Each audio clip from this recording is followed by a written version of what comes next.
Olá pessoal, tudo bem? Mais um episódio do nosso canal Direito em Ação. Sou o Dr. Felipe Jorge, advogado criminalista, acompanhado do meu grande amigo Dr. Eduardo Elias, grande criminalista, militante aí há mais de 4 décadas, professor universitário, a nossa grande enciclopédia jurídica, né, Dr. Eduardo? É uma honra aqui dividir o canal com o senhor. Hoje, meus amigos, nós vamos comentar sobre o erro, um instituto de direito penal inserido na teoria geral do crime que realmente confunde, né? Porque ele tem alguns nuances que nós devemos estar muito atentos na nossa vida forense e também aos estudantes que realizam suas provas, né? Tanto na graduação quanto para concurso, exame de ordem. E por falar em exame de ordem, doutor, o examinador adora perguntar nas provas de OAB sobre esse instituto. Erro de tipo e erro de proibição. Como não confundir? Erro de tipo, ele incide sobre a conduta fática do agente, né? O que ocorre? O exemplo clássico é aquele exemplo que nós não podemos deixar de fugir, doutor Eduardo, da doutrina do professor Mirabete. Dois amigos vão caçar na floresta, cada um se desloca em um ponto, aí em determinado momento um encontra o outro, mas não sabe se é seu amigo, ou se é um outro animal, ou se é um outro objeto estranho, pela situação, pelo local ermo. Aí um deles atira, acaba acertando o amigo achando que é um urso ou algum outro tipo de possível alvo, digamos assim, né? Um outro animal ou algo que tem o assustado. Ou seja, ele confunde o objeto. Ele atira achando que está matando um animal ou até mesmo um inimigo, né? E acaba acertando esse amigo. O erro de tipo, ele pode ser vencível ou invencível. Nesse caso, se não havia outra maneira de descobrir se era seu amigo, se era mesmo animal ou uma outra pessoa que estivesse lhe ameaçando, estivesse ali naquele momento, né? Se não tem como saber, o erro é invencível, exclui dolo e culpa. Se o erro é vencível, é possível pelo homem médio descobrir se é realmente uma pessoa que ele poderia ter atirado ou não, aí ele tem redução de pena de um sexto a um terço, não é mesmo, doutor Eduardo? O erro de proibição também segue a mesma linha, só que o erro de proibição tem a ver com o juízo de valor. A pessoa, ela conhece o fato, só que o caráter ilícito ela não tem um conhecimento. Já é diverso do erro de tipo. O exemplo clássico da doutrina é o estrangeiro, né? Como exemplo do Oriente Médio, que geralmente os livros tratam desse exemplo. Um árabe, né? No caso do muçulmano. No caso do muçulmano, né? Ele vem com a sua esposa, com aquele turbante e acaba... aqui ela vem ao Brasil, com uma cultura totalmente diversa. Aí ela dá uma olhada, ela se posiciona olhando para algum lugar que não poderia, né, doutor Eduardo? Aí o marido vai e dá aquele tapão na esposa.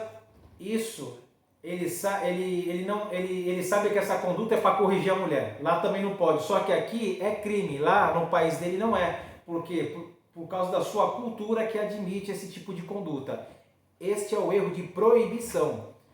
Também, se vencível, vai ter redução de pena. Se invencível, se ele não teria como saber sobre o caráter ilícito dessa conduta, ele tem exclusão do dolo e da culpa.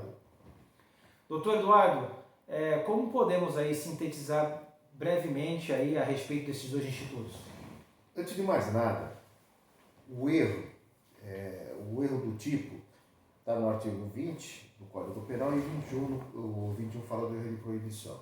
Primeira coisa que vocês têm que ter a maior tranquilidade é que o erro é uma etimologia, uma etiologia também muito complexa, muito árida, que produz divergências até hoje dos doutrinadores antigos para os doutrinadores mais modernos. Então não se preocupem se no primeiro momento isso se torna extremamente árduo para vocês, porque é árduo para todos. O que nós estamos procurando aqui trazer a vocês é uma redução da intensidade de interpretação. Então, primeiro, você vai lá no artigo 20, está o erro de tipo. Então, o erro de tipo, como diz aqui, é a descrição legal, o tipo, né? É a descrição legal do comportamento proibido. Ou seja, a lei não diz assim, é proibido matar. Ele fala assim, matar alguém de tanto a tanto. Quer dizer, não há um artigo que diga para você assim, não pode matar, não pode furtar. Você sabe. Por que isso? Aí nós invadimos o artigo 18, invadimos o artigo de discriminantes. Por quê? Matar é típico? Sim. Mas é antijurídico e culpável? Nem sempre. Porque se você atuar em legítima defesa e assim por diante, tem uma outra consistência. Já no erro de proibição, que está no artigo 21, nós temos que ter em mente um dogma intransponível. Ninguém pode alegar desconhecimento da lei. Isso também é um dogma intransponível e fala assim, o desconhecimento da lei é inexcusável. O desconhecimento da lei é inexcusável. O erro sobre a ilicitude do fato, se inevitável, você fica isento de pena. Todavia, se você tem parâmetros para ter uma evitabilidade a respeito disso, você vai reduzir a pena, como diz o doutor Felipe, de 1/6 a 1/3. Né? Então, a lei penal brasileira ela foi muito interessante.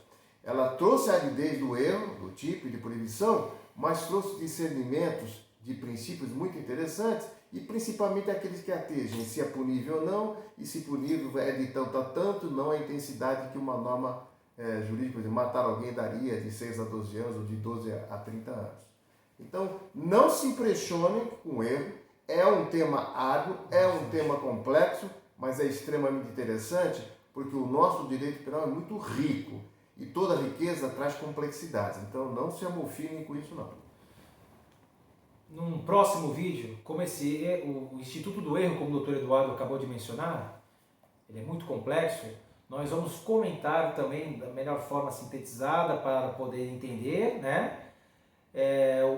A questão do aberratio ictus, aberratio criminis e também as discriminantes putativas, que estão atreladas às excludentes de antijuridicidade. No próximo vídeo comentaremos a respeito para vocês. E só aquele parênteses que eu fiz para o Dr. Felipe, até para que eventualmente muçulmanos que nos ouçam não pensem que nós estamos discriminando, não.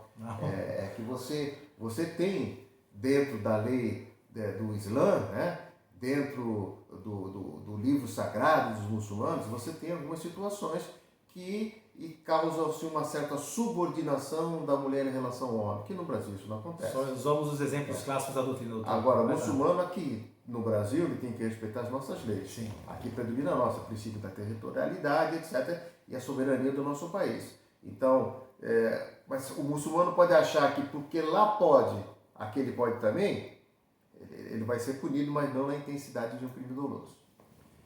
Pessoal, nos acompanhem, dá aquele joinha, compartilhe nossos vídeos para que possamos continuar trazendo mais material para vocês. Muito obrigado, até a próxima. Até a próxima.